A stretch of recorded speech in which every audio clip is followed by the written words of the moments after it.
Alors la question qui se pose aujourd'hui, c'est est-ce qu'on a suffisamment de stock pour passer l'hiver? Alors la réponse est oui en France et non ailleurs. Donc oui en France parce qu'on a des stocks qui sont vraiment bien remplis, mais les stocks en Allemagne et aux Pays-Bas sont vraiment pas remplis. Alors c'est le verre à moitié plein, à moitié vide là. À moitié plein, en France, normalement, on va pouvoir passer l'hiver sans trop de problèmes. À moitié vide, c'est que si toute l'Europe nous demande de taper dans nos stocks, on n'en aura pas assez, et là, on aura un problème partout dans le continent. Donc ça, c'est ce qui se passerait s'il faisait vraiment froid et si les Russes continuaient à faire de la rétention. Scénario pessimiste. Pas impossible, mais c'est pas physiquement, c'est pas, voilà, c'est pas impossible. Il faut l'avoir en tête.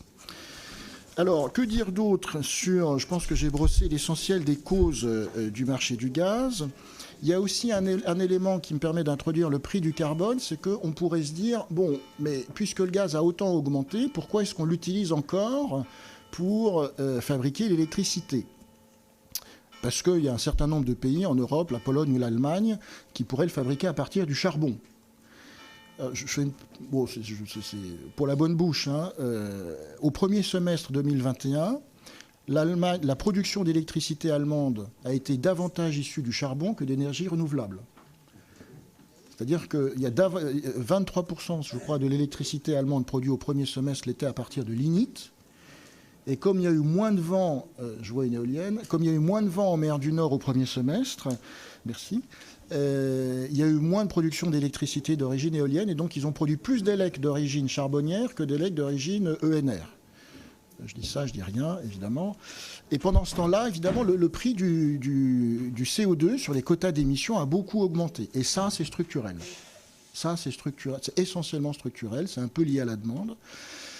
Et comme le prix du quota de gaz a beaucoup augmenté, que le quota de CO2 a beaucoup augmenté, ça pénalise davantage le charbon que le gaz. Donc on s'est retrouvé dans une situation où, même si le prix du gaz avait beaucoup augmenté, il restait compétitif par rapport au prix à l'électricité fabriquée à partir de charbon et de CO2. Je ne sais pas si je parle chinois, mais enfin voilà.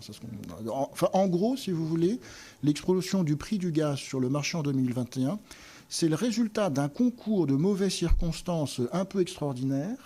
Parce que si j'ajoute le prix du CO2 qui augmente plus, les Russes, les Anglais, les Pays-Bas, la Chine, les Américains qui ne font pas redémarrer leur train de liquéfaction, j'ai encore 2 ou 3 autres, et la demande qui rebondit parce qu'on sort de la crise du Covid, je suis dans un environnement où j'ai 7 ou 8 facteurs qui se cumulent les uns les autres, qui sont pour l'essentiel conjoncturels, pas tous, mais pour l'essentiel.